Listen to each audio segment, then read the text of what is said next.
If you cultivate the grit that make a fold to face the brick that make a bolt escape the fist. Some days on the road to make you miss and make the whole of the probe equate to piss. Blood rain in my face at a forecast, warm through space like a blade through stored fat.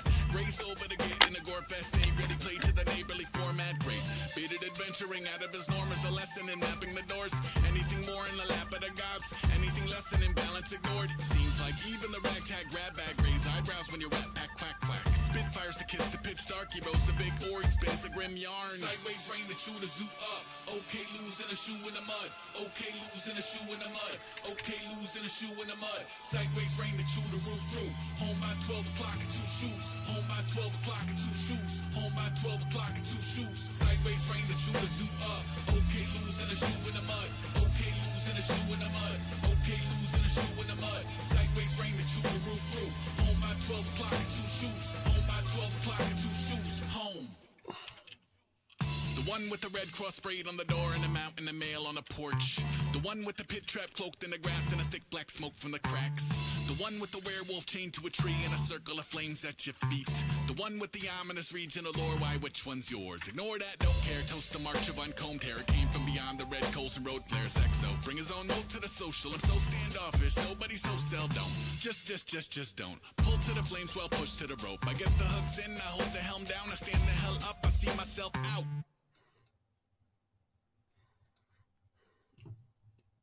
Hey, Paolo, fix him a little monosala. Put some Struzzi on, huh? Straight up. I fucking testify.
Shout out to folks who are watching at home. Shout out to folks watching on X, watching on Twitch, watching on YouTube. we're going to do a podcast. It's going to be me and Cam talking about Monster Hunter and an interview with the folks from Old Glory Studios. Word. We got a dope episode for y'all this week of Spawn on Me. You know what? Let's get it. Spawn on Me is the premier podcast spotlighting people of color. Every week, we talk news, what we've been playing, and tell you who's invited to the cookout. Our show is all about talking about gaming through a prism of blackness because we are the culture. Welcome to Bracocco, y'all. Yo, what up, everybody? What up in Bracocco? This is the Spawn on Me podcast with Khalif Adams. I'm your host, Khalif Adams. This is episode 540 of our show. Rocking with you here live on X, YouTube, and Twitch. Excited to talk to you all because we have a really fun episode talking about a couple of different things in the mix. We're going to be talking a lot about Monster Hunter with our Monster Hunter review. Me and Cam are going to be talking about that. And then I'm going to be sharing an interview we did with the crew from Old Glory Studios about their awesome way that they're thinking about building games. And also they have a dope crowdfunding effort that's happening for them as well. So without further ado, we're going to get into the show. But first, thank you so much for listening this week and every week. Thank you so much for checking out the show on all podcast platforms. Please give us a review when you can. A 5-star review on Apple Podcasts does us a world of good. Checking us out on Spotify. Our video versions are usually there as well. We have had a ton of content go up over the past couple of weeks on our YouTube channel as well. Stuff from Monster Hunter, stuff from Avowed, a whole bunch of dope things in the mix on our channel. So please go check those out and get into all of the content there. So the first thing we're going to do for this episode is we're going to bring in our friend Cam Hawkins to talk about our time with Monster Hunter Wilds. Shout out to the fam. Cam, how are you doing, sir? How are things? I'm hanging in there, still unemployed, still looking for a job, but I'm there's some good stuff out of it. I recently, since the last been on here, launched a JRPG podcast called Party Chat. That's me and Kevin Kenson, who is a pretty prominent YouTuber. We talk about everything in the news of JRPGs and other Eastern titles because we feel like that is a niche that isn't really covered a whole lot in this space that deserves more love. And yes, and it's been slow but consistent growth over the past 8 weeks. So it's been a good time, and we've been really enjoying that. We have a Patreon over on Patreon if you want to check that out as well, and YouTube, PlayStation, and podcasting platforms of your choice. We got that going for you. Badass. What's the Patreon? Do you know the link off the top of your head? I don't know the Patreon off the top of my head. It should be like Party Chat JRPG Pod. Patreon.com /C/JR Party Chat JRPG Pod. That's right. That's the name of it. Or Patreon.com /Party Chat JRPG Pod. Nice. And so yep. Excited for you all because I know I think you care about a ton in that space. I know there's a couple of games coming out fairly soon that'll also be in that space as well. That'll get you some more love when it comes to the JRPG side of things. So I want to jump into our review of Monster Hunter Wilds. I know you and I have played some of it together. We played with Jada from IGN as well. Shout out to Jada. Jada's amazing. Yes. Jada, wherever you may be in the Marvel Rivals streets with Squirrel Girl getting it in. I hope that you are doing well, and massive love to you for being amazing. Also, shout out to our wonderful friends in chat, Zeng Pao and Wheels 1993. Love you too, fam. I see you in the chat. I see you rocking. So we got codes from Capcom a couple weeks ago. I think probably 2 or 3 weeks ago now at this point. Maybe even a little bit longer. And when you're going through the process of reviewing a game like this, these games are big. Like these are games that take up a fair amount of time. They take up a fair amount of energy, and it feels like a lot of the goodness that has come through from Monster Hunter over the years, you have a really set and big community who really loves this game in a big way. And I know you've had a ton of time with the series over the years and played multiple iterations of the game. What would you say your kind of fandom for this series is in the grand scheme?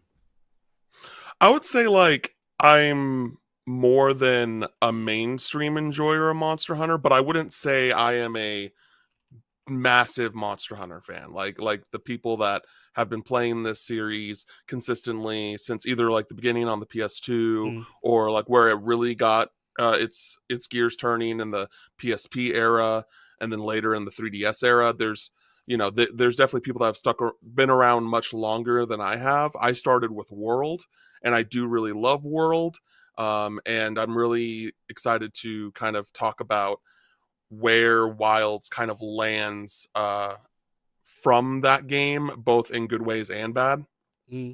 I think I started into the Monster Hunter space with Worlds in the last game, and then jumped into Wilds for this time around.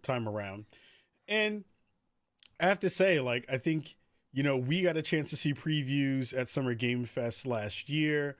We came out of that really excited and really hyped for what we got a chance to see and get a chance to see, like what the next layers of this game were supposed to be and what they are. And, I think coming out of the previews and going into the review session, which is crazy because it was a really long time if you think about how far it was from the time that we got a chance to see the game for the initial time and then getting a chance to kind of finish it. What are your overall feelings about Wilds now, having played most of it kind of through the what they call the kind of first is not an ending of the game because it continues, after you roll credits on it. But what are your kind of initial thoughts about Wilds in the way that you played it and had a chance to review it? Yeah, so I think that this game is going to be the most attractive Monster Hunter yet for mainstream players, for people that aren't super hardcore fans that have played through multiple iterations. But with that being said, I do think that they have taken this approach to make it more digestible for a mainstream audience, but then they're in lieu of that, they've taken away things that I thought made the kind of minute-to-minute gameplay a little bit more. I don't want to say it's like a minutia of it but there's like just small little details that made Monster Hunter World specifically fun to hunt the monsters that they've kind of really taken away in this game, both like directly and kind of indirectly at the same time.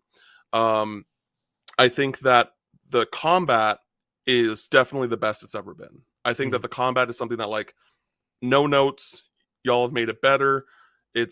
Which it is in a sense going to be hard for people to go back to World who did start with Wilds and be like, oh, and they had a lot of fun with Wilds, and they're like, oh, is this what I've been missing out on? Let me go back to World and check World out. And then you're going to see that kind of reverse in gameplay. Not saying that World is in any way bad, but there's just like so many quality of life things, admittedly, depending on the weapon that you pick, that may be hard for you to accept going if you were to go back to World after. But I think overall when we were playing this game, I was in the mindset of like, this is a great game that I have a lot of problems with, that I think that the mainstream audience is not really going to care about. And I think that that game would still be like well reviewed, but like despite that, I do like World more because of the things that they took away. Even though the actual just kind of hunting the monsters, using the weapons, I think has felt the best it has so far in the series. Yeah, I agree. So like, I am basically a newbie to the series. I think I had my own issues. Like, I'd played betas of the game before and checked out small pieces of it here and there.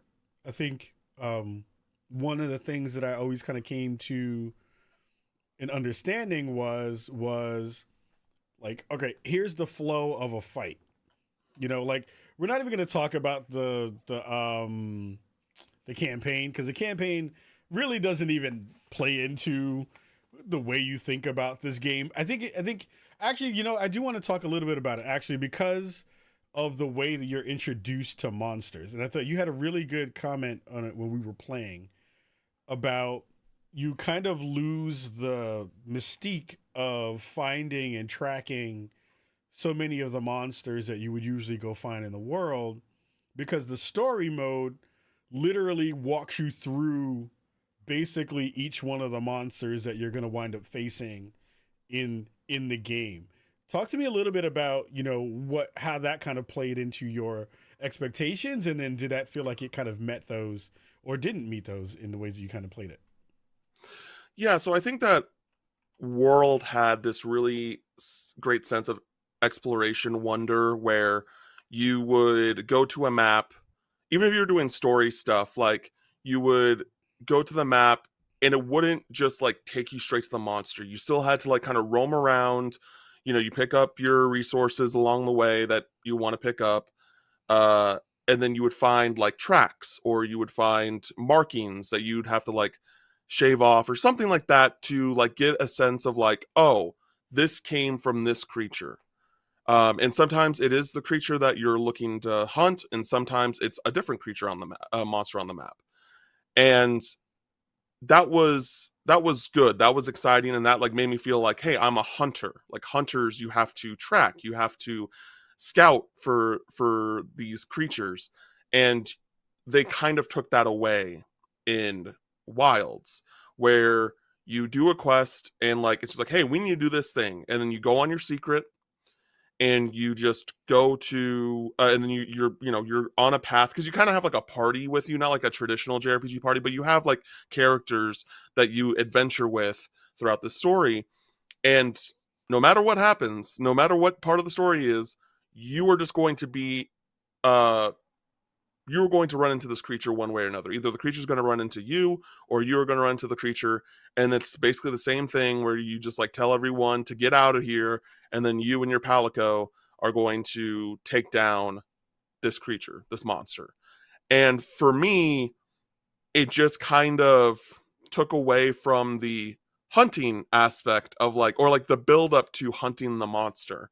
Because even when you do optional quests, you have like these different base camps, because like one of the big things that they were trying to push in Wilds is like, you don't have to go back to your base of operations after every hunt.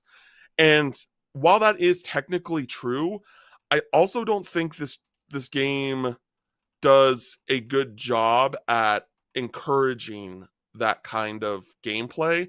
Because when you do the main missions, you go, you're going back to a camp, or you're leaving off from where you left off, and you're in some sort of camp. Mm-hmm. Whether it be the big base camp of the region or a smaller one.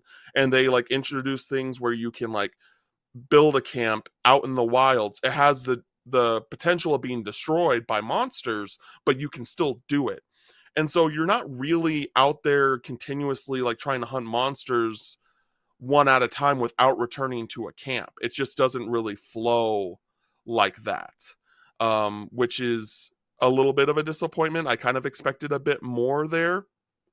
But when you do these optional quests, you are at the base camp that you're already at, or you teleport to whatever, you quick travel to one that where the monster is, whatever region they're in. You leave the camp and the monster is right there. Like, there's no sense of exploration. There's no sense of finding this creature whatsoever. It's just like you can like go off the path and it's right there ready for you to hunt. Mm-hmm. And it's in an intentional way, in a way that like that they want you to feel like you can kind of hop in and hop out with the hunts. And I can kind of understand the mentality behind that, the logic behind that, but it also just kind of takes away from the experience for me a bit. Because I think that one of the biggest issues, or not issues, but criticisms, because it doesn't apply for everyone, that people had about World is that the hunts took too long. Because you'd have like a time limit of like 50 minutes for most hunts. And, you know, I think that that is a fair criticism. Like, some of the hunts took a little bit too long, especially if you're playing by yourself, you weren't playing with friends. But in this game, I feel like the hunts are too quick because the monster comes up too quickly. And also in general, I think the fights are just like easier than previous games. And so all of these things just kind of lead to the idea of like, oh, they wanted to present a more streamlined,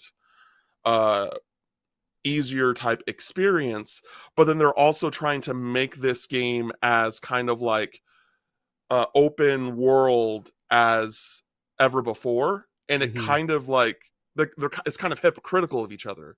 If you want this quick, like hop in, hop out, that's not the same as like having this these big exploration type regions where you can kind of just start quests by engaging with monsters instead of like going to like the quest board or the quest person to choose a quest. It's kind of hypocritical there. So yeah, it's a lot of like really weird stuff to me as someone who has played World. And I have a little bit more to say on that, but I have been talking for a little bit, so I kind of wanted to hear from you after all of that. No, I agree with you in a lot of different ways. I think the thing that came back to me, especially when you start to look at the map, is you kind of see, like, the thing that I love about games is when you kind of don't see the underpinnings of the game mechanics in a way. Like, you know what, like, so this, like, you know what the main task at hand is when you're playing a Monster Hunter game. Go find the monster, beat it up into submission, carve it up, get pieces of the body for the thing so that you can get, you know, outfits and pieces for building different versions of your weapons, right? That's the main gameplay loop for it. When we saw the initial conversations in the previews, it talked about this really big open world and all these different levels where all of those things are kind of, you know, roaming around, and you'll run into a monster, then decide if you want to go fight it or not. When you start to look at the way that the monsters behave in the game, it starts to fall apart, because then you see not only where monsters are located in the map, which was a thing that didn't really happen before until you had to, you know, incrementally learn about those monsters and figure out where they would be, find their nests, that kind of stuff, and then go track them down and go kill them.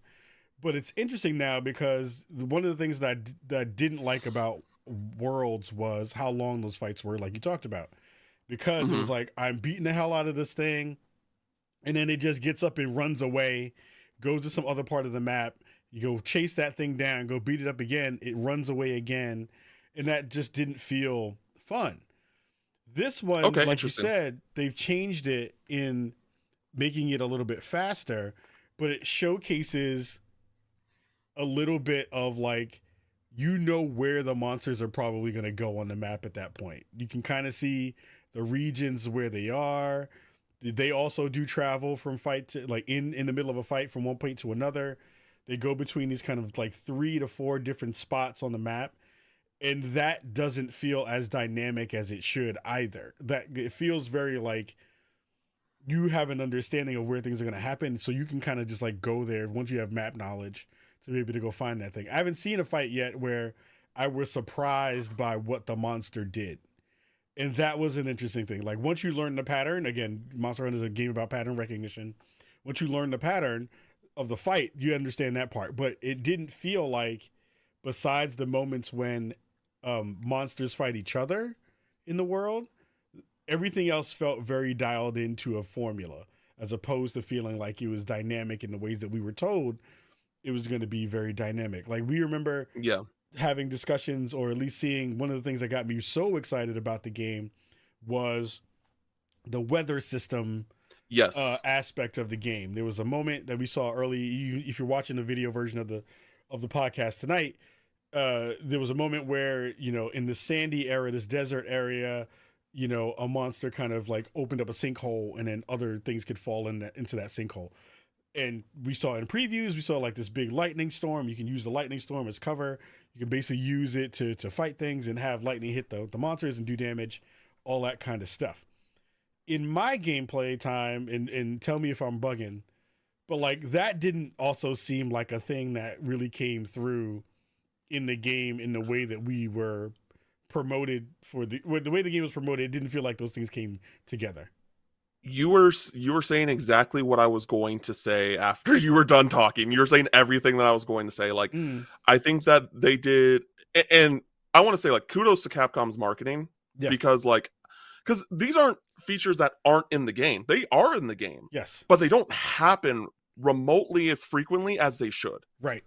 And so like when they've been that was like a big thing that they've been pushing. Like a lot of the things that they've been pushing with the marketing and promotion of this game are just either not actually, or like they either have things that kind of get in the way of that idea, or it just doesn't happen enough, or it's not like available enough. Because the weather system, I probably experienced that twice in the desert system, in the desert region, out of the 16 hours I played to beat to hit credits, the first thing of credits.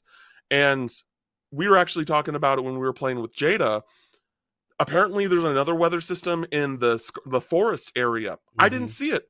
I don't know what y'all are talking about. I was like, what are you guys talking about? You know what I mean? And so that's another thing that just, I'm like, okay, I guess this exists. And it didn't happen in any of the other regions from my experience either.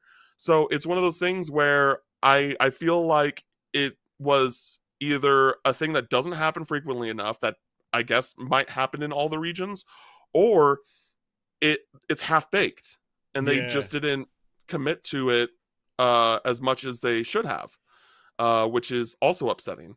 So yeah, that's and then but I also want to say that like one of the things I wish, like, I guess it was frequent enough for me, but I wish there was more variety, and that was kind of the more the environmental trappings that the game had.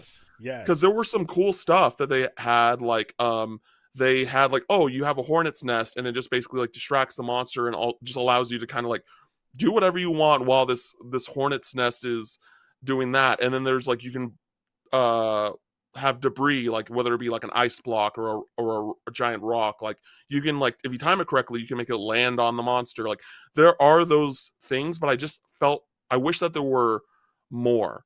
And this kind of goes back to the difficulty thing, is that one of the things that they definitely did to make this game a bit easier as well is that there's a lot of like nature made pitfall traps, which, for those that don't know, like to capture a monster, once it's at a certain once it's been hurt enough, there'll be like this floating skulls that'll float around its icon on the map, and that lets you know that it can be captured.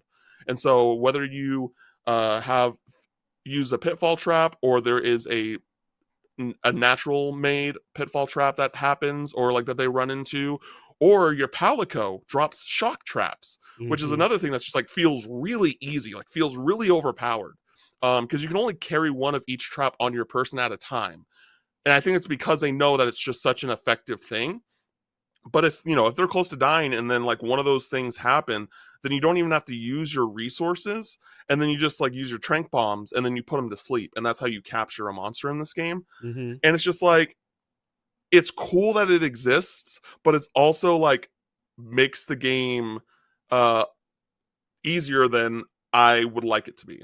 Yeah, I think it feels like this game is a lot of like, and mind you, like we're talking about this, and it doesn't feel to me like we're talking about it in any negative tones. Like we both like this game. We have some critiques. Yeah, it's a great game. Yeah, like I have some like real general critiques of the series in general, and specifically those things in this game, but like fighting them, like the monsters are designed super well. I think the areas are like, this game is really pretty. Like They have Yeah. nailed the environmental stuff in this game and made this game look really gorgeous. I think that's a big part of it too.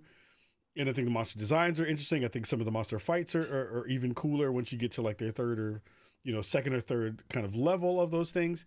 But it felt really easy. Like this game is extremely easy in terms of its difficulty. And what winds up feeling weird about that is just like, you're looking for a challenge for you know what I mean? Like for this game, I think most of the people who come to this game, the reason you like a Monster Hunter game is because you are looking for a challenge. You're looking for a struggle to beat these monsters up and to kill them and to then take their stuff. And the pretty parts are, Capcom just does a really fantastic job of that with their engine anyway. But I think for me as a person who has always had a little bit of issue with this series, because I still feel like monsters don't really react to hits in a way that feels satisfying unless you're now kind of doing this new system that they have in the game, wound system, where you get these wounds, these kind of red marks that wind up showing on an animal wherever you hit them. And then you can do extra damage once you kind of have this one move where you kind of zoom in and you hit that thing. That feels interesting, but like for the most part, whenever you're playing a Monster Hunter game, I always liken it to, I was like, it feels like you're hitting a bag of sand. Like it doesn't do what I have an expectation to for a game that is looking for you to be really engaged with. Let me hit these very specific parts of a monster to do damage to it so I can get a potential piece of that monster to fall off. I've always said the game that I think does that the best, even to this day, is the Horizon series. I still think Horizon as a monster hunting game is better than Monster Hunter in the way that it showcases the visual, visceral parts of knocking something off of a monster and being able to collect that thing in some form or fashion. I still feel like Monster Hunter doesn't do that as well as it should, but they've given you some more options to be able to showcase what that stuff looks like when you're doing it, which I think is the reason why I think that part is important for that part of the conversation. It's just an interesting thing to note. I don't think it changes the way that it works, but it's like, it's just a thing that I've noticed that just like, I wish that was better. Yeah, I think in that sense, I just don't think they want the game to be that graphic. Yeah, because you can cut tails off if you have the right weapon that you're using, or if you're using like slashing or slicing ammo, if you're using like a bow gun. Yeah. But and that's just like, oh, tails cut off, you know what I mean? That's not as bad. But if you're like cutting off legs and arms, it's just like, that's when it's just and then at that point it's just like the monster's can't really fight you in the same way, I guess, if that makes sense. Yeah, because you don't have like limping around and stuff. And yeah, exactly. People will be weird about that. But one of the things that I'm also kind of just like, I'm a little disappointed in, comparatively to like World, is the map design. Like the regions are like much more vast in Wilds, but it's really flat. Like even in that last footage that we saw, like, there was like a bunch of like pillars and like there was like definitely stuff up top, but most of the way some sort or something that'll like some vertical thing that'll just take you upwards. You have the vines that you can climb and stuff too, like in World, but because it's so flat, it just doesn't feel.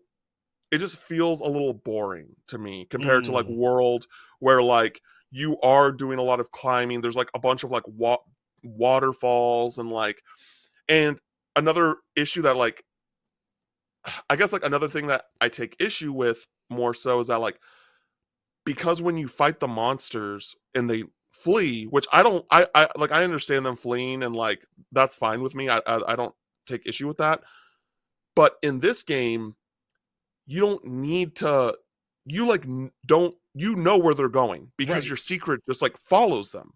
But in World, you have to kind of figure it out. Like you get a sense of direction based off where they're going, but they will outrun you. Like no matter how fast you're going, basically, they will outrun you, and they will you have to like kind of figure out where they're going or where they went.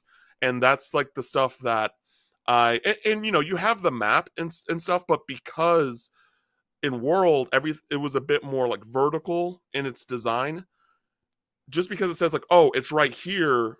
Okay, where does right here mean? Because it could be like on a different floor, it could be like in a different, you know, the verticality of the world, like the map design just like made World just more exciting to explore and like fight the monsters that Wilds just doesn't really have for me. Yeah. It's I think I'm trying to still like, this is one of the weirdest games that I've reviewed in a while. Not because I think anything is specifically wrong with it, because I always think when I go back to games or when I'm finished with a review, I'm like, did I enjoy that experience? Would I go back to that experience? Is it something that I feel like, you know, once the review, because, you know, for folks at home, reviews are fun because you get a chance to basically leapfrog everybody else to be able to play a game early and be able to have thoughts without the internet kind of influencing them.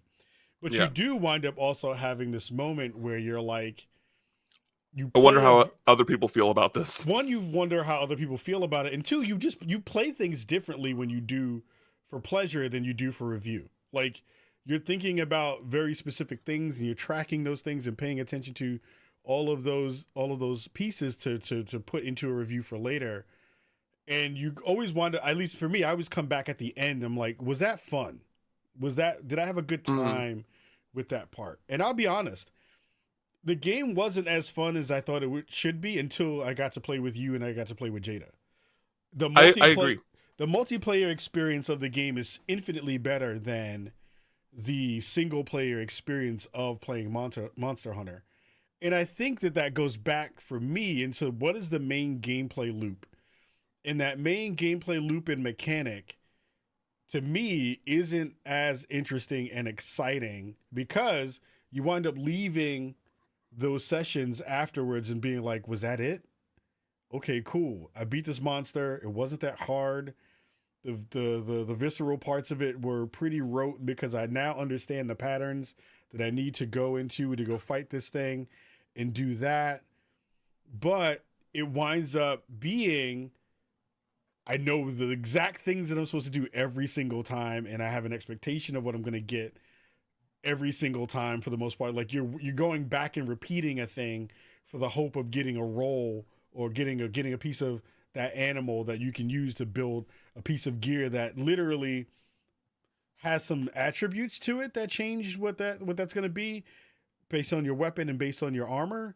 But you're really just chasing armor for the main gameplay loop of what you're supposed to do for the next 6 to 8 months until they put out more DLC is refight these same monsters for the hope to get a thing so you can hopefully get a piece of gear that you can wear that is just adornment. And I'm like, that doesn't seem like a really interesting gameplay loop that's going to keep me connected to this title in a way. I do want to play more of it. I do want to continue to play more of it with more people because I still, like, as a newbie, I still don't have the understandings that you may have or Jada may have about like, oh, if you put on this piece of gear with these adornments and these extra attributes and these things, it makes these fights easier to do. But I'm like, these fights are already easy. You know what I mean? Like, I didn't have to change up any of my gear. I picked gear that I thought just looked dope and then was fighting the thing and it died. And it wasn't anything else past that. It wasn't a lot of strategy. It wasn't a lot of, me thinking hard about trying to outsmart the monster. And the trap stuff was cool, but that didn't happen enough. The weather stuff didn't happen enough. So it winds up being a game where I agree with you a ton that it's like, this feels like the mainstream version of a game that a lot of people find very niche. And they're trying to move it from that niche audience to one that is more generalized for a bigger audience. And I don't know.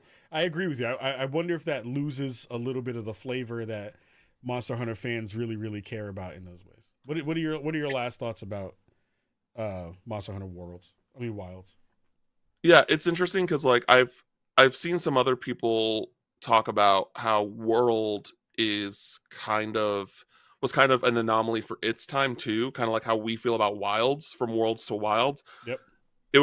World kind of had that same vibe where like it seemingly, apparently, I'm not entirely sure, but like people are saying like that the stuff that I really like, the tracking, like the footprints, stuff like that wasn't in previous Monster Hunter games. That was something new to World. And to me, it's just like that just makes sense as like what you would do if you were hunting animals. But apparently that wasn't like a common thing in the series beforehand. And so like there were people that were even more seasoned to Monster Hunter that didn't really care for that stuff. And so like maybe that's part of it as well. I'm not entirely sure. But and then, they also got rid of in this game, they kind of like replaced it with the wound system that you talked about. Like if you destroy a wound, you get a part, but like the parts used to fall off and you had to like pick them up. Mm-hmm. And like, I liked that aspect more. Just, I like the wound system. Like I think that should stay for sure. Yes, Cause but I like the pieces falling off because it made you feel like you're doing damage to this creature. Right. Yep. And you're getting rewarded for it.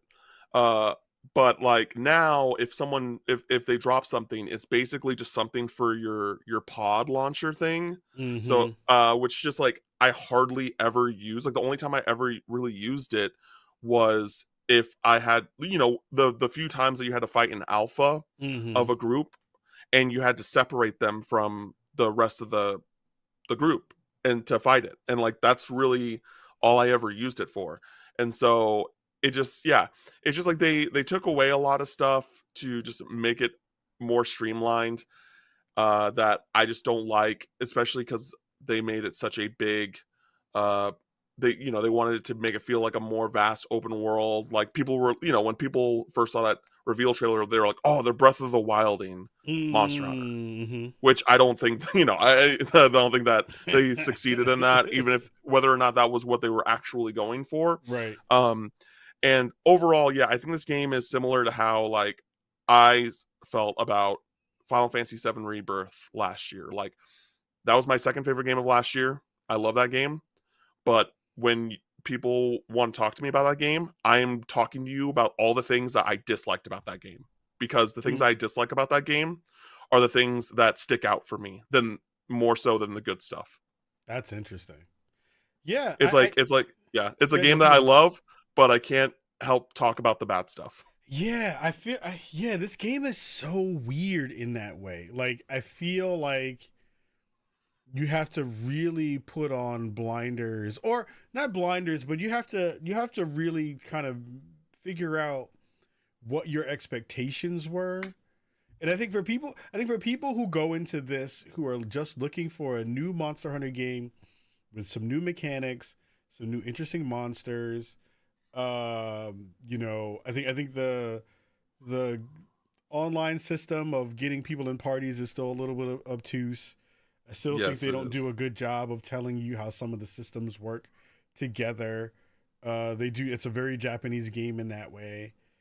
I think there are a lot of different ways that this game presents itself, but it doesn't actually deliver on some of the things that were the most exciting additions to what the game was supposed to be. I think that they could potentially patch some of that stuff in and make, fights a little bit harder. Or, I mean, and there are fights with monsters that come after the credits that are harder.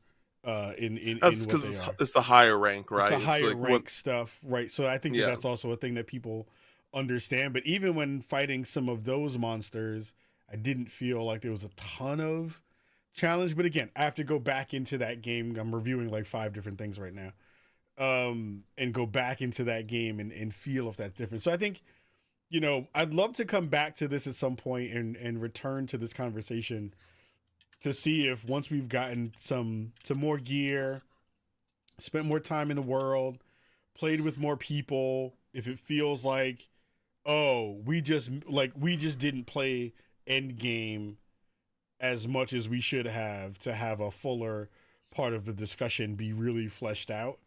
But the initial timing that I think most people will get, I think I spent like 25 hours or so before like getting to roll credits and do other stuff. I did a fair amount of other stuff in there, but I still think like there are too many systems in this game that they don't tell you exactly how they connect, and it expects you to know and be like, well, you're a fan of Monster Hunter, so you should know this already. Like, for newbies, there is some tutorialization parts, but like for the most part, it's like, you know how to play Monster Hunter, you are a Monster Hunter fan, and we don't have to explain to you these pieces of things that just work in the space. Go ahead, Cam. You're going to say something. Yeah, I just think that Monster Hunter is always going to be a series where, like, if it's your first game, there's always going to be that kind of level of overwhelmment on like the systems, because especially just the amount of crafting, not even the armor or the weapons, but like the resources that you get to like make potions and like antidotes and like you know, all of those things to make the experience to help you when you're hunting the monsters. That stuff is always going to be overwhelming at first. Even for me, as someone who plays the game pretty regularly, I'm just like, oh man, what ingredients do I need to make this thing? And like, I have to go back to the crafting list, but then they also have systems that make it easy, where it's like, if you see something that you were like, I want to make sure that I always like have this in stock if possible, you can turn on autocraft. So like when you get the materials to buy to make it, it just does it. You don't. But on top of that, though, it won't do it if you have a max amount of what you can carry. Like, you can only carry 10 potions. Right. So if you pick up an herb, it's not going to make a potion for you. And it's not going to, even if you use a potion, which is one thing I think that they should fix. Yep. Where like, if you use something that is on autocraft that you know, and you have the resources on hand to make it, it should autocraft it for you. That's definitely something that I think a quality of life update, which I would like to think that they could do in just a patch, that they should do, which would make that whole onboarding process and just general gameplay experience feel a little bit more approachable. Yeah. Before we let you go, I do want to talk a little bit about performance. Arachnophobia, like assistance type feature, but there being not one but two spiders in this game, which is another thing that, like, small thing, like for the amount of monsters that are in this game, really weird how there's like multiple of the same species. Yes. When there's so many options you can choose from. But anyway, yeah, so there's two spiders, and like the first one didn't bother me really at all. The second one did bother me a little bit, and I didn't really feel like I'm like, what would this look like if I didn't have the arachnophobia assistance on? Because it feels like nothing has really been altered or changed to make this creature, the spider creature, look less spidery. But I'll have to look for you and tell you what the differences were. Yeah, but regardless, it's cool that they did it regardless, and that is something that they are trying to do in the like more of in general. So yeah, I'm dying. Like, I don't like, I know you, and I know you have arachnophobia. But I'm like dying to understand what that feeling is. I know it's scary for people who have it, but I'm like, I wonder what that feels like in my body. That's a whole other conversation for another time. But I played on PS5 Pro. I should be playing stuff on both, on my normal PS5 and my PS5 Pro. Because now, like, when I'm asking people for review code for stuff, somebody in chat was like, no, you don't want to know what arachnophobia feels like. I've been asking people on when we get review code for games, are there any enhancements for PS5 Pro? Does it feel like there's anything in there? Again, this game has a PS5 Pro enhancement to it. It's already been baked into the code, so there wasn't a patch for it, anything there. And it felt pretty good. Like, I played it on, they have like a quality mode, performance mode, they have a balance mode. Balance mode gets you like 40 frames per second as opposed to 30 on quality with ray tracing and stuff on it. It was weird at first because I was playing it on performance just to kind of see what it was going to look like.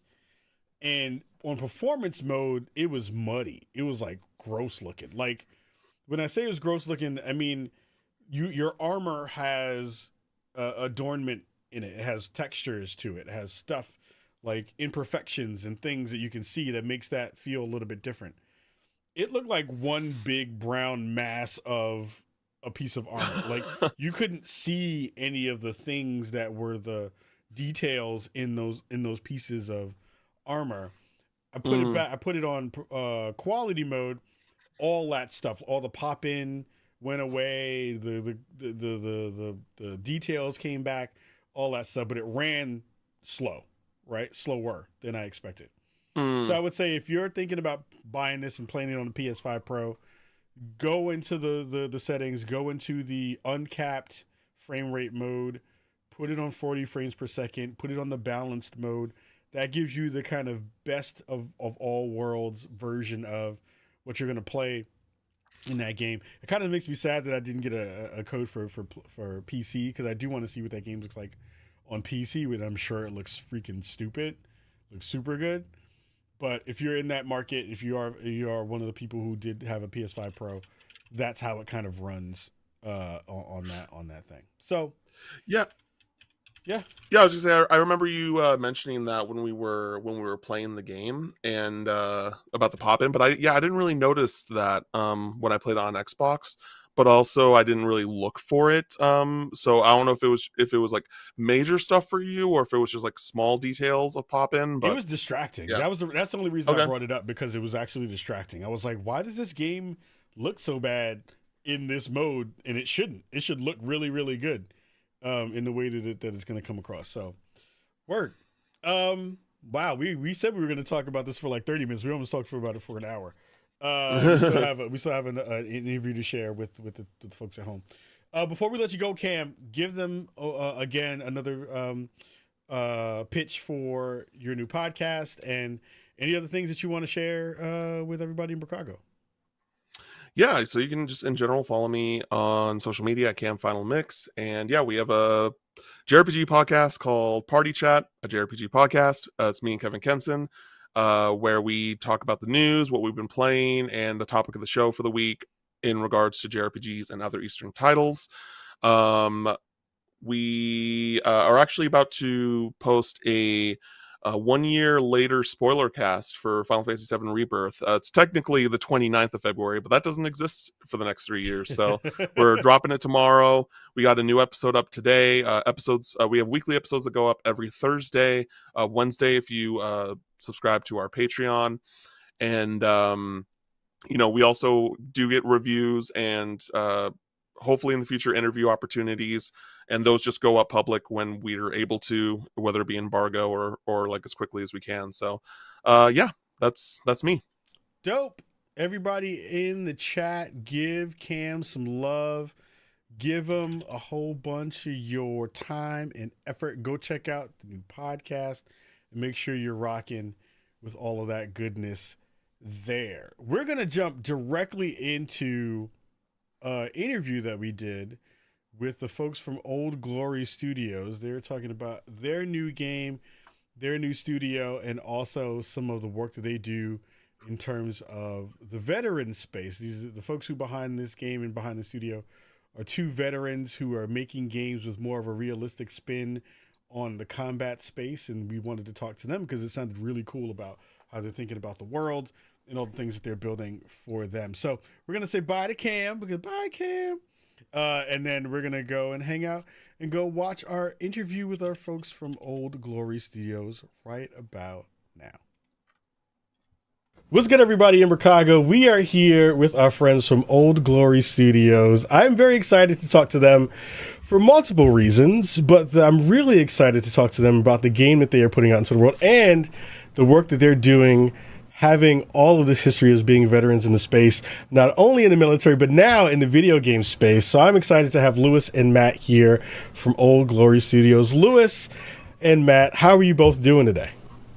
Doing well, Khalif. Thanks. Doing Doing awesome. Appreciate it. Excited to have you here. When our friends over on the PR side, brought your work to me, it raised my eyebrows in a couple of different ways. One, because it is a interesting combination of veterans in the space, not only from the military side, but also having seen that you all have both, over 25 years combined in experience in the gaming space, making games and being in that space.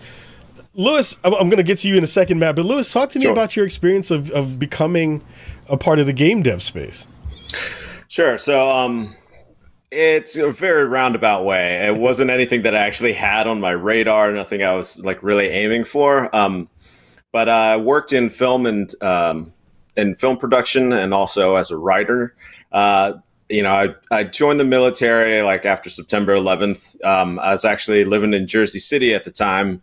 So I was right across the Hudson River. So I saw the Twin Towers fall from my apartment window, but then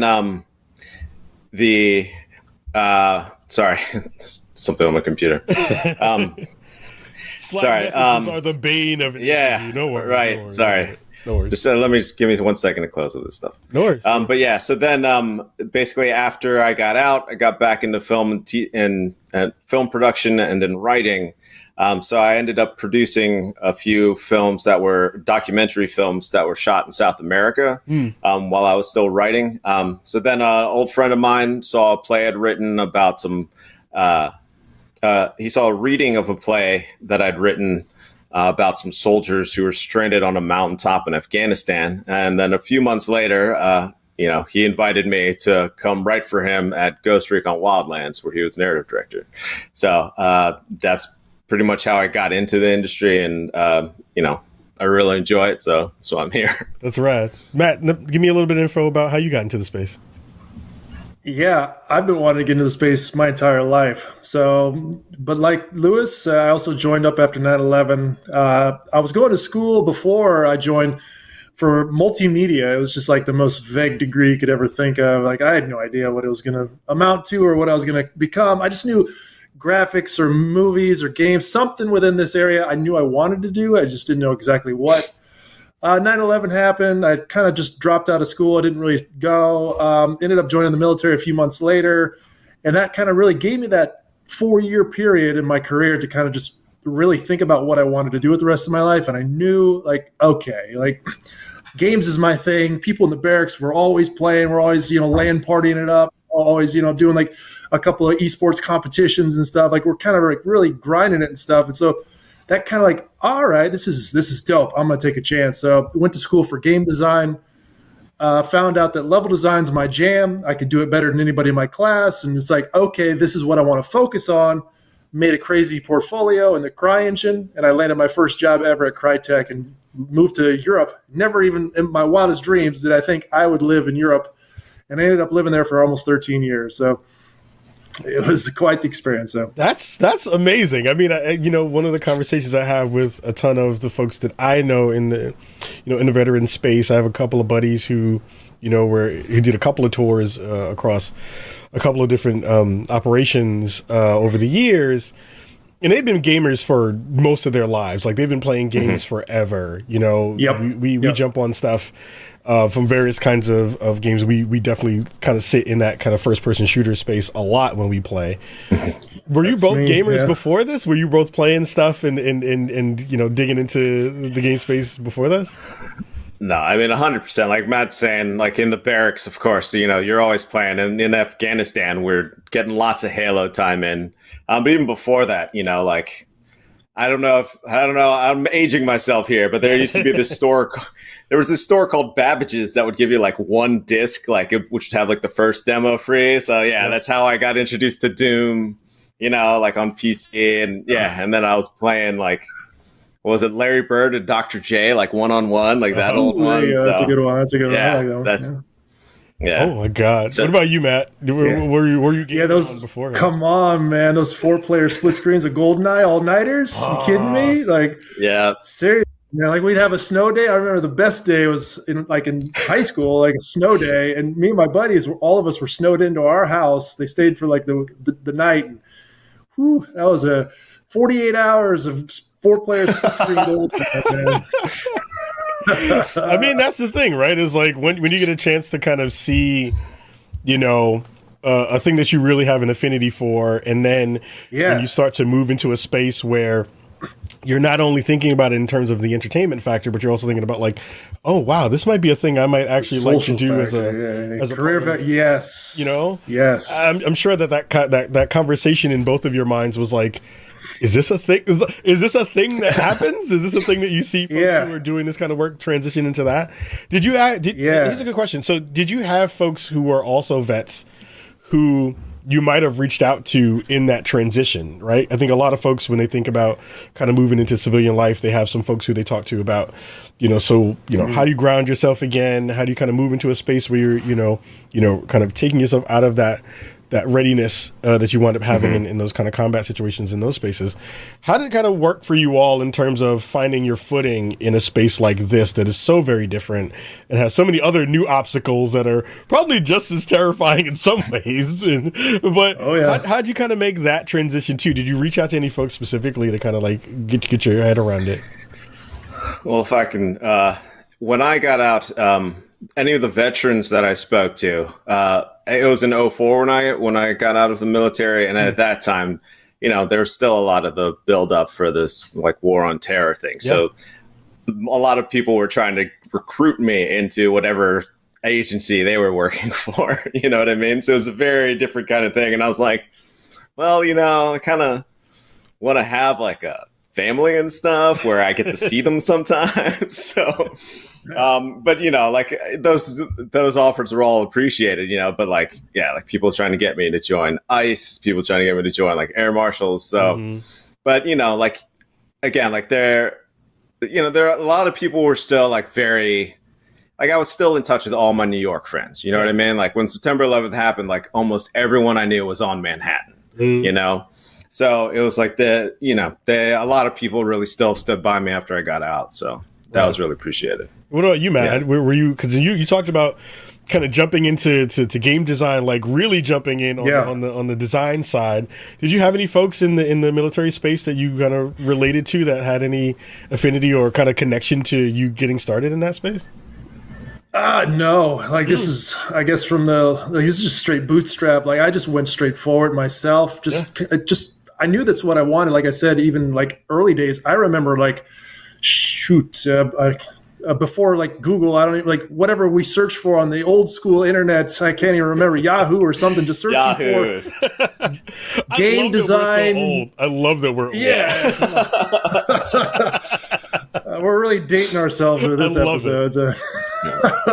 But I just remember, like, is this even possible to make a career out of this? Like, this was like in my freshman or junior year. I don't even remember, high school, something like this, but I've always had that kind of passion for it. And so just being able to take that step, it was so motivational.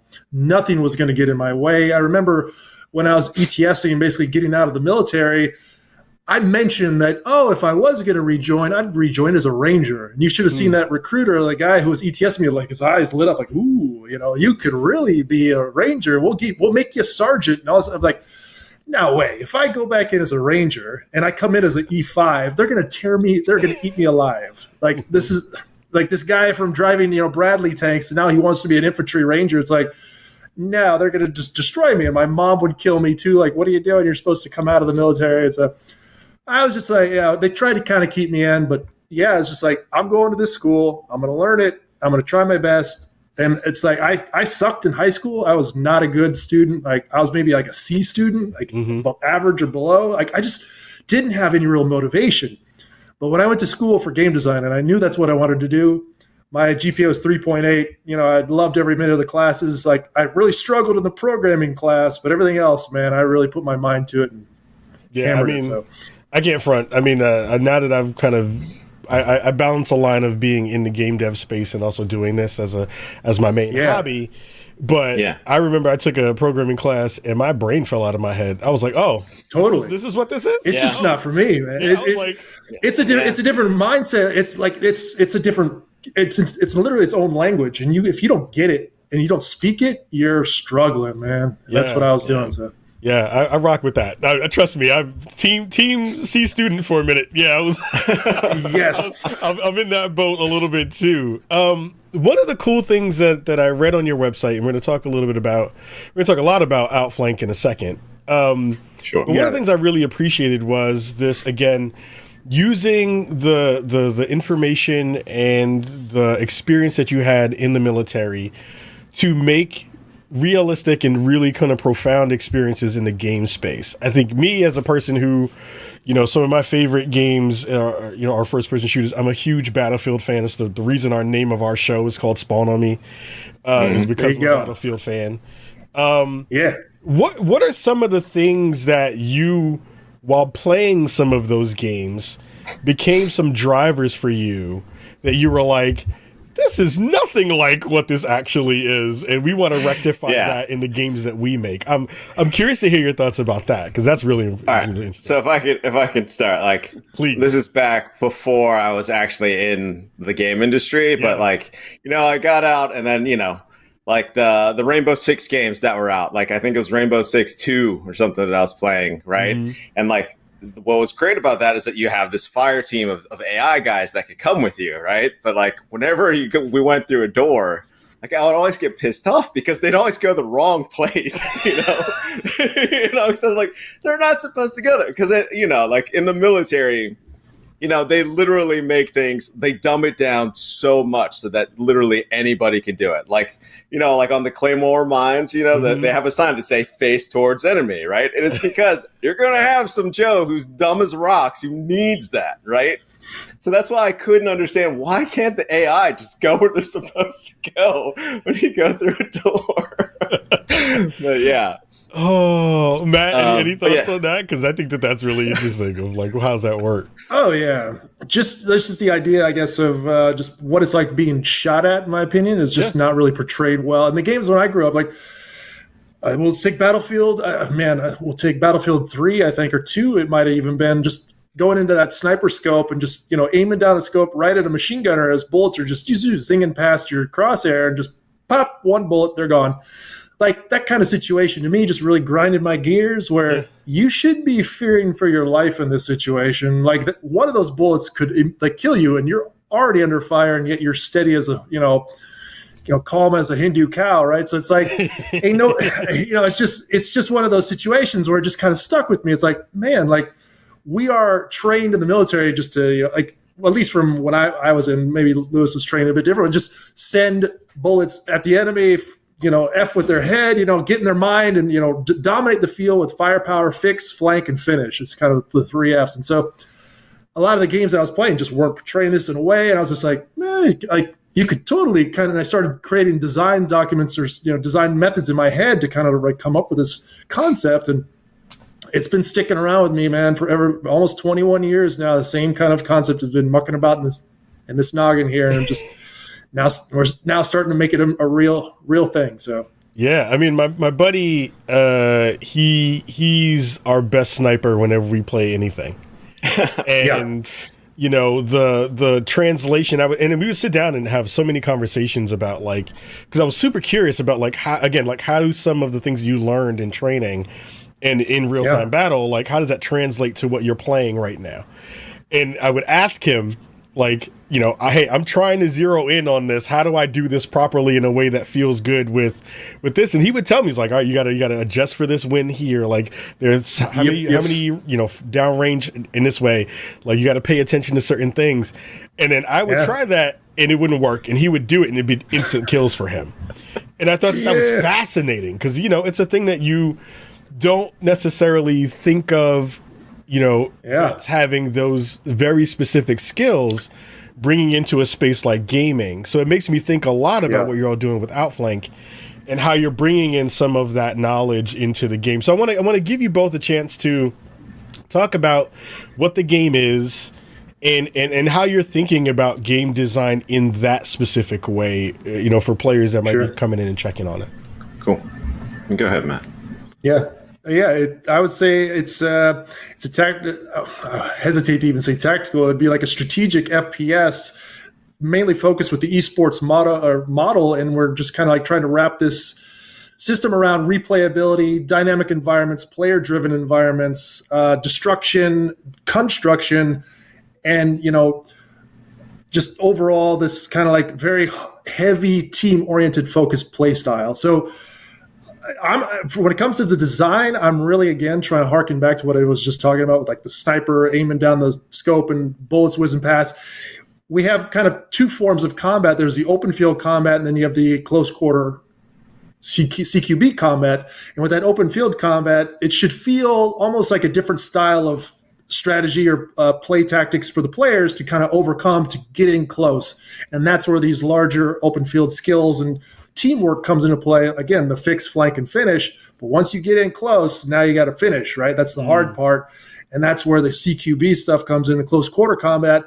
And that's where the game just kind of, you can excel in one area and not in another. You can excel in the strategy part, and you can, you're not the best, you're not the sweatiest player to get the most headshots, but you can really think about the plan and, have your team execute from kind of like a top-down view, kind of a real-time strategy position. But then you just give your player base a chance to excel and shine, whether they're, the best skilled player at this, the rifle or the sniper rifle or machine gun.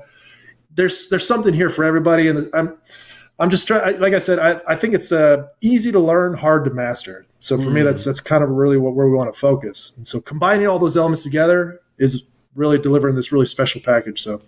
So for folks who are new to what you're bringing to market, and thinking about that stuff, what are some easy analogs for them? Because for me, when I hear what you just said, and when I think of games that I have played that have been similar or close or have some kind of connection to that, I think of some of my favorite games, to be fair. I think of SOCOM in a big way. Oh, yeah. I think of MAG, which didn't get enough love in the way that it worked, which was really fantastic. That was like super early, way too early for its time, like 128 versus 128 people. But you had this really great general mode. Yeah, where they were basically like, all right, I'm not actually on the battlefield, but I am directing groups of people to go and do the flanking and doing that movement of that. Yep. Talk to me a little bit about, the balance there from that player perspective. Do you think it's more like SOCOM kind of esque version of a game? Does it feel more like a MAG kind of game? Give me an analog of, I'm sure it's probably somewhere in between, but like what's kind of the closest analog you can think of? Yeah, I would say think of like Rainbow Six Siege from like the strategy and like staging mode, and then you mix this element in with like a Counter-Strike or like any kind of, I don't know, there's not too many open field kind of like long distance, like I guess like an Arma or Squad, like you could parcel that in there. Yeah. But this is more, I guess, accessible. We like we're using the term accessible, where it gets you engaged, it gets you into the combat. Like Cleve, we can talk, like Battlefield 2 had this commander mode where you can call in artillery, do the little the drone, and like all this stuff. Like there's these types of roles for different people. This has been something I've always thought has been really cool to do, like let players see the battle from high above and make this strategy and plan. But now we're trying to focus more in on like, it's like the game of basketball. You got to design the court. You got to put the 3-point line in where it's at, the free throw line. You got to set the rules before you really start playing the game. So that's what we're doing. So Lewis, I know you wanted to jump in and add some pieces to that. Yeah. So one of the things that we are trying to do, like, so Matt and I, again, we both have a lot of experience in the AAA space. Like Matt worked on Tom Clancy's Division 1 and 2. Like I worked on Ghost Recon Wildlands and Breakpoint. And like, at least when we started, there's very much a thing where it could be there are a lot of elements of authenticity that were in the game, but you could still like very easily get into it, right? But now a lot of those games that were in that space, like Call of Duty, for example, like they're kind of straying more towards being like just like an arcadey almost, or like Fortnite, or you can play as Snoop Dogg or Nicki Minaj, which, like they're great and the game's still fun, but then you can't pretend like it's authentic. You know what I mean?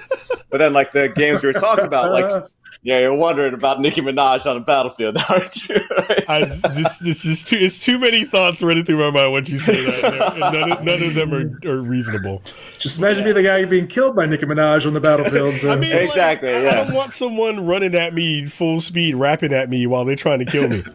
Like it doesn't really seem to work.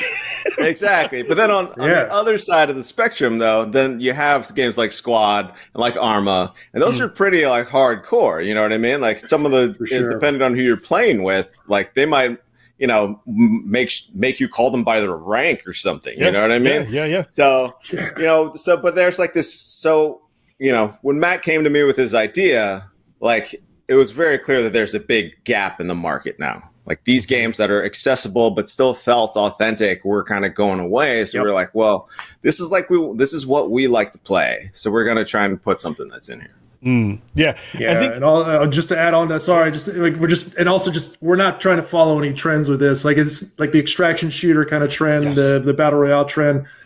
That's a dime a dozen, man. But these are all great games. But we're not trying to like reinvent the wheel and we could do it better. No, it's like this is our version. This is our game. So I mean, that was the thing that when again doing some research before we had you on, that really was refreshing. Like I love the fact that you were thinking about this in a more tactical way, in a way that is, because again, like the bane of my existence in terms of playing games like this is trying to get people to PTFO. Like for the love of God, can we move in a direction towards victory in some form or fashion before I collect a social security check?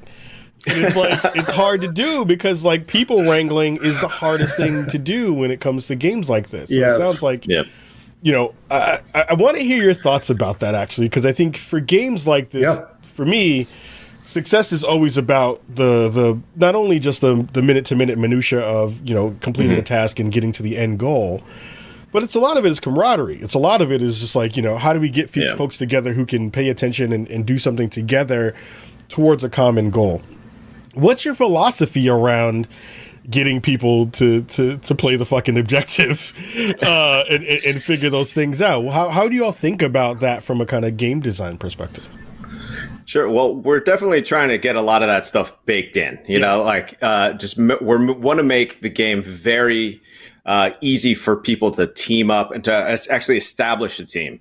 So we're actually talking, we've been getting some good advice from Hastro, you know, the owner of Team Envy. You know, he's telling us about all these different features that would really help facilitate like a team play. And we actually, you know, in our ideal situation, you know, as we continue, you know, because it's going to be basically a live game. So our ideal would be that, okay, you get a subscription as a team.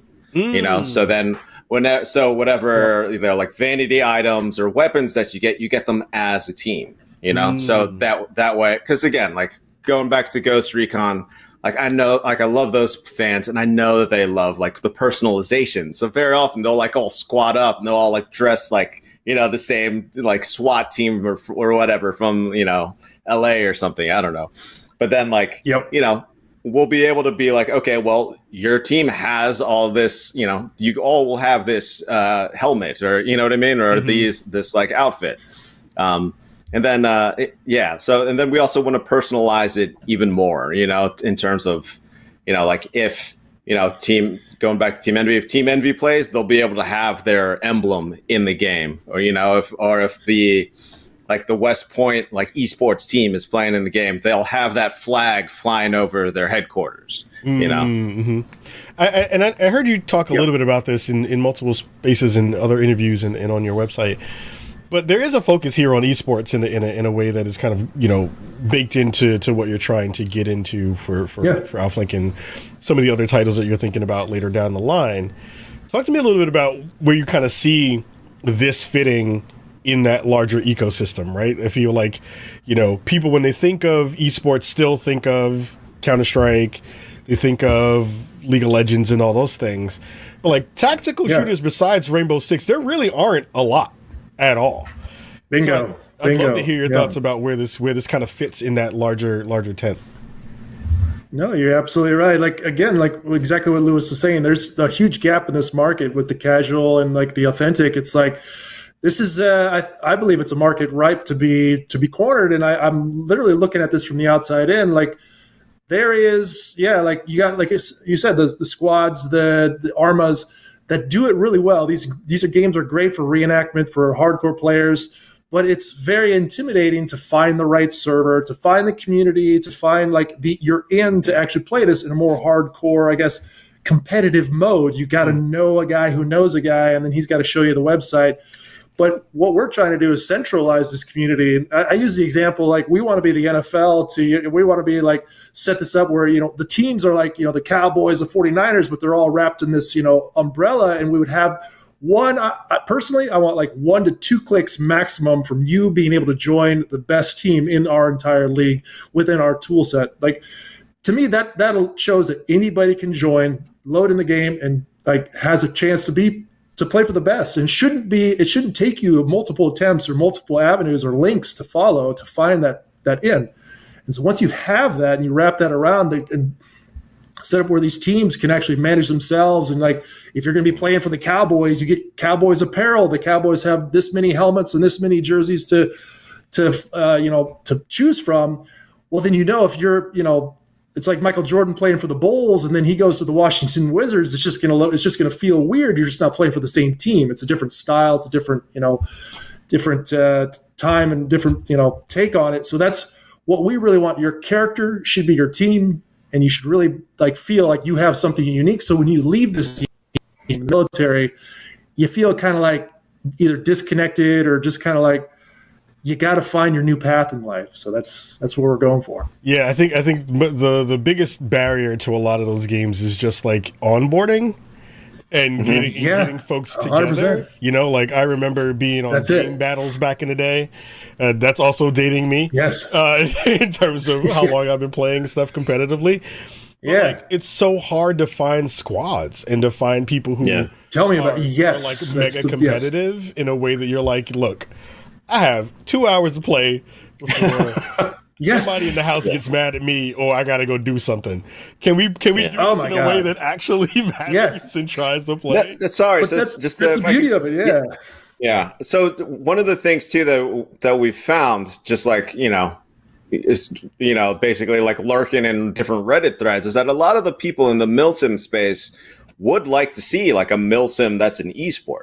You know what I mean? And part of it is because, they don't want to spend, 4 hours on their Saturday, like playing, So like the structure of, making it more sport-like, like adding these kind of esport elements to that game, like make it something that, like when our play tests, when we have like just one match, it'll like the longest one we've had was what, like not even an hour. I think it was like 45 minutes. Not even an hour. 45 minutes. Yeah. Yeah, right. So I mean, no, I was going to say, I love that. I mean, again, games that don't. I hate the term "waste your time" because I feel like you're doing stuff enough that you know what you're getting when you buy in. But respecting your time, I think, is really, really important. Like being able to get in, understand. Once I'm doing this, that I am doing this in an actual way, feels really good. I also loved the conversation that I saw you have about. Again, the ethos of Old Glory Studios being a part of this idea that like we see what AAA is doing, where we have AAA understandings of what the space is trying to do, but also we want to build kind of smaller, more robust experiences for players in the channel that you're trying to look for. And the thing that really got me excited was one, seeing. A conversation you had with some investors, and there was a gentleman who worked with the team who used to work on Life is Strange, and how Christian. And how thinking about storytelling, but through multiple genres of games that you're building. Talk to me about that, because that is super exciting to hear how you're thinking about that. Yeah, so like again, so for example, like Ghost Recon Wildlands, again, it's the first game I worked on, AAA game. But, when it came out, I was very surprised to learn that there was this like really passionate part of the community that only played the PvP. You know what I mean? So then I realized, well, all this writing, all these cinematics that we worked on for like, 2 years or something, like they're just ignoring all that. They're just skipping through it, so So for me, it doesn't make sense, as a consumer, even if all I want to play is the PvP, why am I paying for all this other stuff? Like I make the comparison to cable TV, right? Like I only want to watch Clint Eastwood movies on TNT, but I don't want to watch CNN. I don't want to watch Fox News. But why am I still paying for those? You know what I mean? So for us, the idea being, so we're taking this larger storyline we're calling Victory's Grave, which is like an alternative 80s war in the warfare, kind of post-apocalyptic in Eastern Europe. And we're breaking that up into smaller games. So the first one coming out, which is Victory's Grave Outflank, that's the PvP.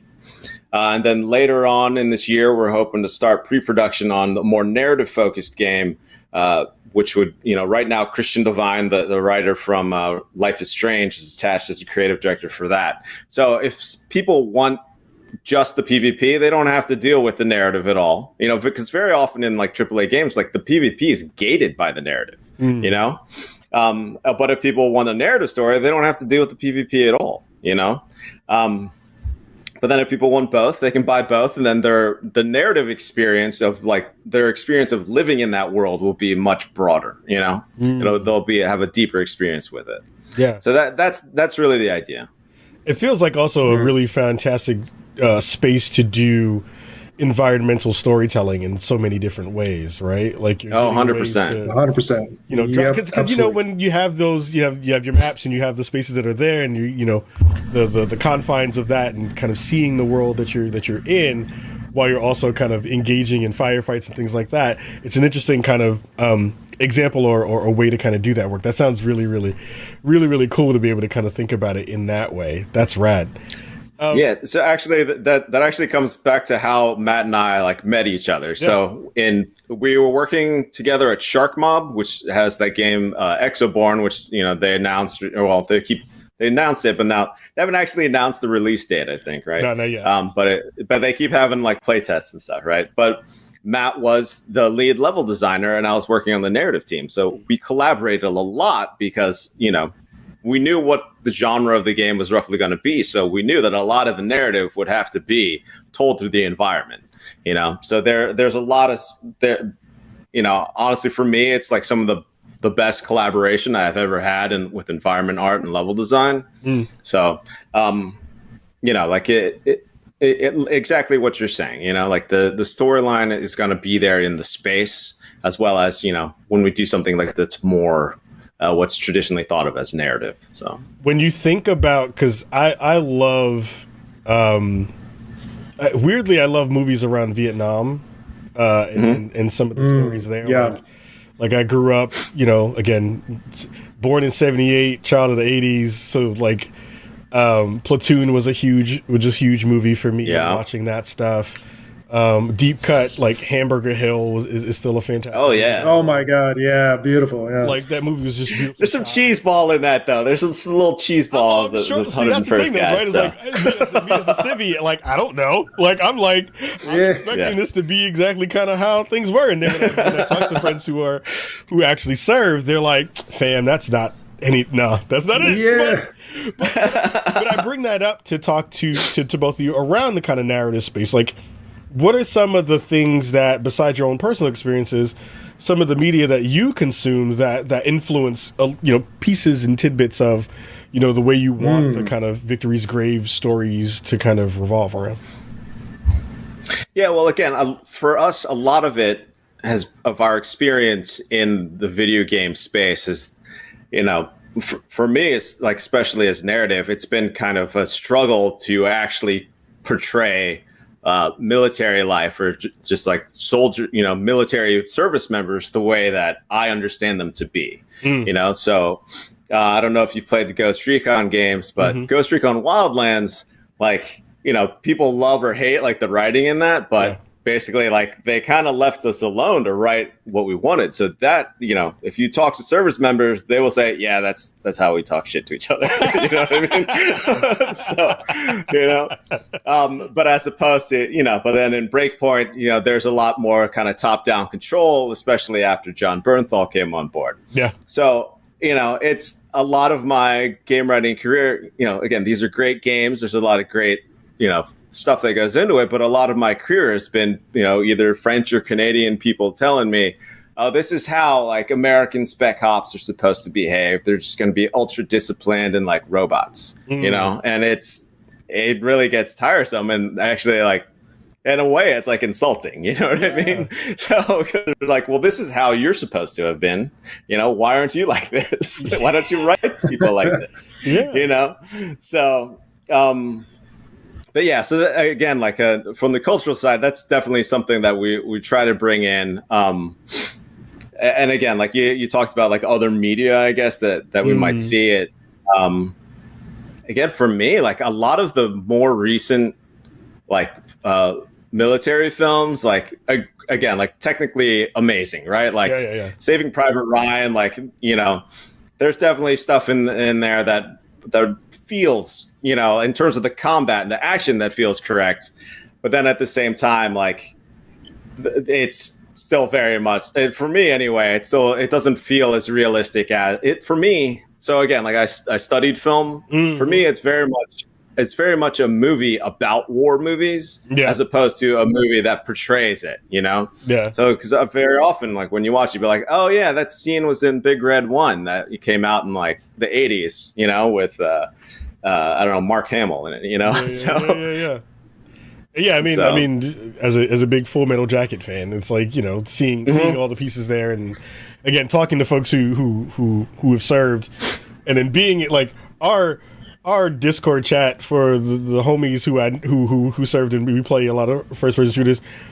So much of that I can't put out in public spaces because it's just all shit talk and cussing and inappropriate words. But it's such a. I'm happy to hear you talk about the kind of disrespect that goes along with the portrayal of military life and how those things are kind of given to an audience without really any explanation. And to be fair, without the audience really thinking twice about the humans behind those moments and the humans behind those experiences. So I love the fact you talked about that and how you're thinking about that for the narrative layers of the game as well. We're almost out of time, and time has flown. Time is like flown. But I do want to give you both the stage to talk about the crowdfunding efforts that you're having currently right now, because I think, you know, games cost a ton of money to make, and you have big plans and big ideas and big dreams for this. Give the folks at home a little bit of information about the crowdfunding work that you're doing and where they might be able to find some more information. Yeah, sure. So the type of crowdfunding that we're doing, technically it's called a Reg CF. It's basically an equity crowdfund where people can basically invest in our company. It's exactly what you would see on WeFunder or Start Engine, but we're going through this platform called Fola Capital that's more focused on veteran-owned businesses. But basically, you know, it's really easy to do. Just you'll find links to this website and how to support us on our website, oldglorystudios.us. You know, like a lot of times when you say investment, people kind of like freeze up and they're like, well, I don't have thousands of dollars to invest. But for us, it's, you know, the minimum the investments start at $500. You can use your credit card even to do it. And then, you know, you still will get the game and, you know, additional rewards, obviously, for investing. But then you also get a small piece of the studio as well. Again, like it's, you know, it may not feel like a big investment to you, but it's, you know, if you want to show some support to, you know, putting veteran voices, especially like in, you know, in the public space, really, you know, if you think about it, this is the premier medium of our time right now. And like with all of the portrayal of military people in this space, like none of it is really authored by actual people who've seen, you know, the military, who've been through the military. So, but yeah, but again, if you just like the idea of Outflank as well, you know, with the PvP, like in this kind of milsim esports space, like please support us as well. So that's right. Matt, any last words before we get up out of here for the folks at home? Yeah, for sure. If you dug what you heard, if you think this is a really cool endeavor and you want to see this come to fruition, yeah, like contribute part of the crowd fund. But like Lewis is saying, it's you're not just going to get the game and help with contribute. You actually get a part of Old Glory Studios as well. So that's something I've actually never seen in any kind of crowd fund in my lifetime. Like I can think of any Kickstarter. It's like imagine you get some stake in Robert Space Industries, and now you can, own a part of, Star Citizen or somebody. They're not offering that, but we are. So it's like, it's a unique opportunity. You can back the project, you can back the game, you can back the narrative, you can back any part of what you heard tonight, but you also get a stake in it as well. And you get to see us. Our reward is your reward too. So I love it. Gents, thank you so much for spending some time with me today. This is fascinating and fantastic. Absolutely. I'm really excited to see. Thanks for having us, Khalif. And continue to push forward on these. So on these appreciate projects. it. Yeah, absolutely. I think it's like you both said. It's so important to be able to showcase and share the actual experiences of folks in service and who have been in service and who've gotten out. And I think this is a perfect kind of gateway to kind of see some of those layers kind of really be in a space that we all care about, which is the video game space, in a much bigger way. So. Gents, we'll have the links to the site in the show notes, and we'll share it online once the show goes live. But again, thank you both for spending some time with me today, and much success to both of you. Appreciate it. Pleasure. Thank you. All right, everybody. That's Lewis. That's Matt. That's Old Glory Studios. Much super dope. I'm high. I need to get my hands on the sticks at some point and play this bad boy and check out what's going on. Hell yeah. So I can scream at people and be like, you need to fucking play the objective. Anyway. So we're going to get up out of here with some final thoughts on this episode of Spawn on Me. Thanks, everybody. We're going to take a quick break, and we'll be right back after this. Yo, so that was the crew from Old Glory Studios. They were fantastic, super fun to be able to talk to them and hear about all the work that they're doing with the games they're making and the kind of universe that they're building across multiple games and multiple titles that they're hoping to make in the space. So that was a long, glorious episode of Spawn on Me. Shout out to Cam for our Monster Hunter review. Shout out to the gents from Old Glory Studio. Shout out to Lewis and Matt for rocking with me this week. This episode will go up tomorrow, a little bit later in the afternoon. If you're watching us here on Thursday evening, we had a late night rock with all of you. This will go up tomorrow, so you can check that out. Please go share it, watch and subscribe. Please, we went over 6,000 subscribers on our YouTube channel. We finally broke that barrier, so we're hoping to get to 10 before the end of the year. And we have some dope stuff in the works as well. I'm reviewing Split Faction right now. So working my way through that game. Assassin's Creed is going to be coming up very, very shortly in terms of that game.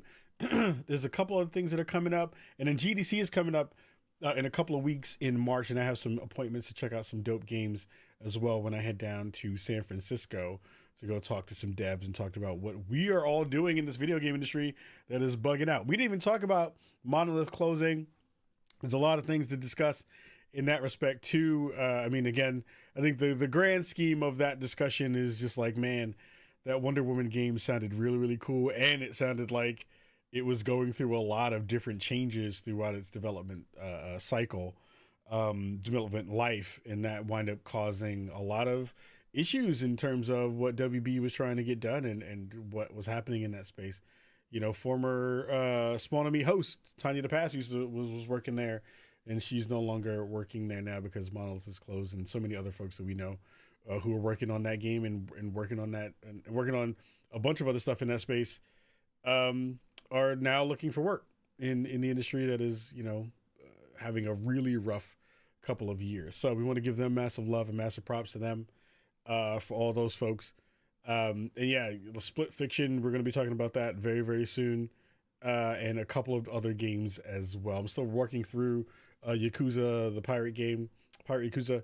I don't know if I'm going to finish that game. That game is not really doing it for me, but I'm having some fun with it, but it's not really hitting the spots that I want. So we'll be talking about that a little bit later as well. Anywho, If you're hanging out here on Twitch, stick around for 5 minutes after the show. We're talking a little bit about something that someone asked about in the background of our shot. And everybody else who's rocking here on Spotify, YouTube, and everywhere else where you're catching the VOD of the show. Thank you again for listening to the show. Thank you again for watching the show. And we hope that you have a wonderful week and a safe week. Please go out there and be safe. Get vaccinated if you still haven't. Don't catch the bird flu, and hope that a plane doesn't fall on your head. Massive love to you all. We'll see you all soon, and peace.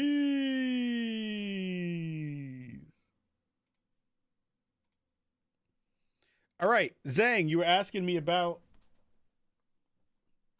the mask.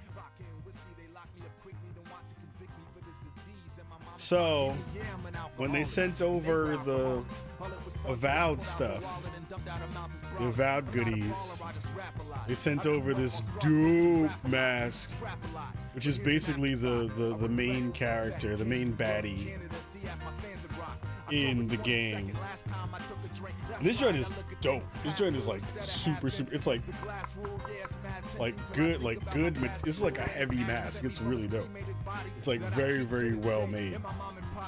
Oh no, Zang is in ads again. We gotta give Zang a sub. I gotta get you a sub. He's like, I'm in ads again.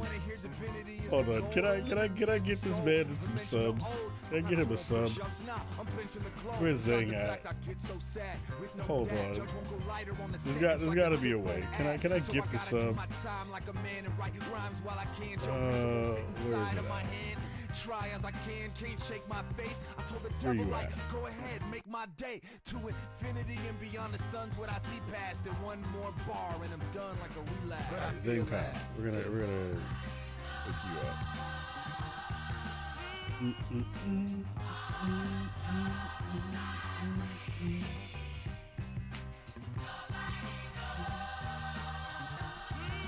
Right. We gotta get Zang out of freaking ad hell. All right, refresh your page, Zang. You should be able to see it.